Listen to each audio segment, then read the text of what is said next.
Welcome back. It's your boy Bowlers VX here to do another video today on my second episode of going for Junior Gold.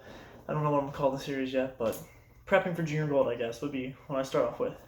Today, I'm gonna do a video on ball selection, what balls you need to pick, how you need to pick it, how many to bring, and all that. So, for those who don't know, Junior Gold's format is we have 4 rounds of practice, Saturday and Sunday. We have 4 rounds of qualifying, Monday through Thursday, and then we have advancers, final advancers, match play, right? So it's a pretty simple format. To start off, through practice, you're allowed to register as many balls as you want, or not register, but allowed to bring as many balls as you want. They don't check. But when you before you throw your first ball Monday, you have 5 balls written down on a registered sheet, serial numbers and everything, and those are the only 5 balls you're allowed to throw the rest of the tournament. So, the way I'm going into it this year is I'm bringing 9 bowling balls. I think that's a good area. I'll use a little bit more than half of them during actual competition, but it just allows me to have a good feel for what I have, right? So, the balls you kind of need to start off with, you need a spare ball / urethane. Like, urethane is a guarantee. So, for me, I have all my bags right here. I'm about to go through every single ball. So, for me, my urethane, being part of Team EBI, good old trusty Purple Hammer. You can't really see it well, you know, the lighting and all. But here you go. This is the Purple Hammer. Urethane ball. Pearlized cover stock, really smooth, early, controllable, continuous. You can use it for spares. You can use it on lighter patterns or shorter patterns. You can use it on, you know, just needing that controllable, predictable motion. That's what urethane's made for. So next, you want something lower line, something to blend out the bottom of your bag. So you say the urethane is either too early or it won't make that corner and hit that and it keeps wrapping tins or not wrapping, but flattening tins, and you know, you're stuck there kind of like confused on what to throw. You need something lower end. So for me, I just drilled this up recently. This is the Columbia 300 Beast. This is a low end ball. And it's just, you know, low RG, low diff, really smooth, controllable. Just something a little bit more down lane pop than the urethane. You know, say I need the ball to get down lane, but also be weak versus, you know, getting down lane and being pretty strong off the spot because of how, or not getting down lane, but picking up early and burning up energy. Maybe I need something that goes a little bit longer. Well, this is the ball right here that I'm using for that because it allows me with the weaker cover stock, pearlized finish, shine on it to get down the lane and be smoother, but also, you know, not so skid flippy. You can't throw it like other more aggressive ASIM pros or symmetric pros. And, you know, maybe that isn't enough. So next you gotta go with something like, it's right here. This is the Ebonite Destiny Solid with my pin down layout on it. This is the ball that's, you know, maybe the Beast is too weak off the spot and you don't want to take sand, you don't want to sand it down. This is a solid cover stock, and this will allow it to be a little bit rollier. I know the numbers on this make it look like it's going to be super aggressive, but really it's a very controllable piece. So maybe urethane's too early and the Beast is too late and not getting that corner, but the urethane keeps flattening out. This is what I would go to, you know, something smooth, predictable, controllable. Not a benchmark motion for me because it's a little too weak to be a benchmark ball, but it's still that ideal, you know, second, third, fourth game kind of ball, or shorter oil pattern ball. Next, you gotta go with your benchmarks. So, for those of you who don't know me too well, I love the Game Breaker one. So, when it comes down to benchmarks, I have a few benchmarks. I have one, my Game Breaker 3. This one is a pin down layout, very similar to actually the exact same layout as the Destiny Solid. Just a really clean, early but smooth hybrid. This ball handles surface really well. It's really predictable. I don't have to worry about it too much being over under or hitting wet dry and not doing anything. It's strong but also weak. So this is my pin down one. And then I have another one, which is my pinup one. This is my pinup Game Breaker 3. This is so my pin down one rolls a little bit stronger than my pin up one, so this one would definitely be the lower end of the two of them. So say the Game Breaker 3 pin down is rolling too much, but the Destiny Solid isn't hooking enough, this is the one I would go to. Alright? And these are just like my casual kind of benchmark-ish area balls.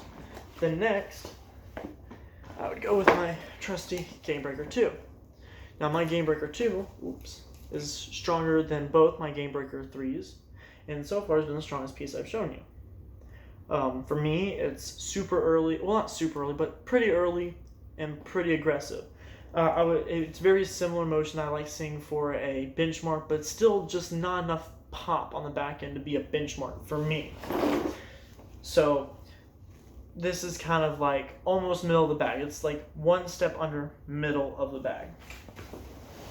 And you can notice one thing about me is that I use a lot of symmetric stuff. I don't like ASIM stuff. ASIM stuff usually has a tend to roll out for me or is too chuggy, and I just don't find comfort with it. So the next ball, which is my definition of a true benchmark in comparison to the Game Breakers, which is my comfort benchmark, but if I wanted a pattern benchmark, gotta go with the Tri-N Elite by Track. This is the definition of middle of your bag. It's not too early, not too late. It's controllable, it's smooth, it hooks, but it doesn't hook too much. It is literally the dead center of what you want. For me, I use this ball a lot on patterns. When I was bowling the Tournament of Champions for GYBT, this ball and one of the other balls I threw, which I haven't mentioned yet, which I'm going to save for the end, is the balls I threw. Only those two balls pretty much for the whole tournament that I had success with, mind you. So this is pretty much the benchmark ball for me. So I have a lot of the lower part of the bag covered because I know that Junior Gold, you bowl a lot of games, a lot of patterns.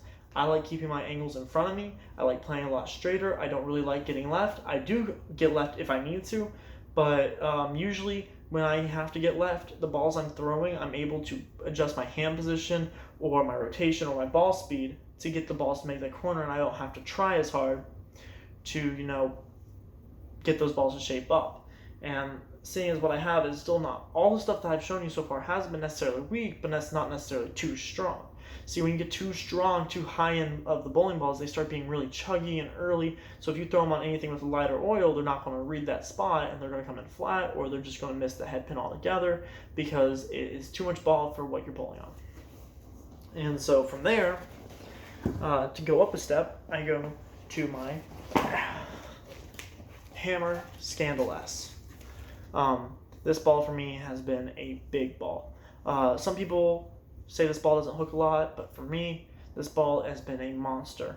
On heavier patterns, on medium patterns, longer patterns, this ball really gets to that spot and comes off with a lot of tear. I did put some surface on it because I just like a little bit of surface on my bigger stuff, but also, this is symmetric hybrid, I believe, but it's a really strong symmetric hybrid.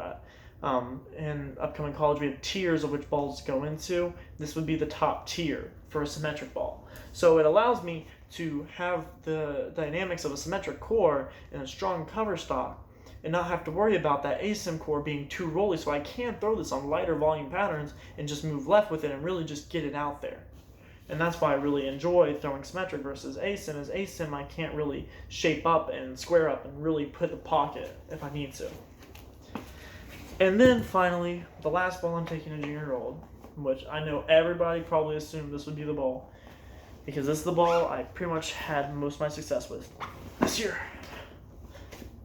Good old Pink Widow. Y'all all know this ball. Strong, handle surface amazing, it's beautiful, it's a really rolly, early, smooth pearl. Even though it's ASIM, it's not so chuggy, I can't throw it on the medium volume patterns, but this would be the almost top of my bag. It's not really too strong, but it's also really, really fun to throw, really smooth. It has a good motion on it, that's why you see a lot of the pros throwing it. And it's overall just a controllable, clean bowling ball that's big enough to get through some oil. And also it handles surface amazingly. So that's kind of like the 9 balls I bring. That's how I do my bags. I go, I start at the bottom and I work my way up as I go. Because if I start at the top, I'm going to have too many big balls that won't do necessarily what I need them to do on, lower patterns. So I kind of like staying in the lower mid-range of my performance-wise. Yeah, I like some high-end balls. I like seeing the ball move a lot, but when it comes down to sports shot, you want controllable, predictable, smooth motions. You don't want anything that will be untrustworthy on the back. You don't want anything that will jackknife really hard. You want something you can really trust. This is just kind of like to show you my bag, by the way. This video, I would get more in depth on these balls, and I probably will do a video where I, maybe I separate the Destiny and the Beast into one video, or I separate the Urethane into one video, or the Game Breakers into one video, and go all over the numbers. But this is just an overall, helping of what I'm bringing and what you kind of can base yourself off of if you want to copy kind of my whole mentality towards it, and which is play straighter, because the quote is straighter is greater. And just, I like having a lot of stuff I can trust. So I think that'll pretty much do it for this video. I just want to go over what's in my bag, what you should possibly take into consideration. Think, most years Junior Gold is won by playing really straight or really far left. So you kind of got to take that into consideration. And for me, I can move really far left with a lot of these pieces, and I can play really straight with a lot of them. And I like that versatility, because some balls aren't made to be versatile, and that kind of hurts the value of the ball for me. But I just wanted this to be an overall quick video, kind of ramble of me talking about my stuff and getting ready for Junior Gold. Thank you all very much for watching. Please like and subscribe and share with your friends as much as possible. And I'll end this every video, as usual, with a very nice and happy salute.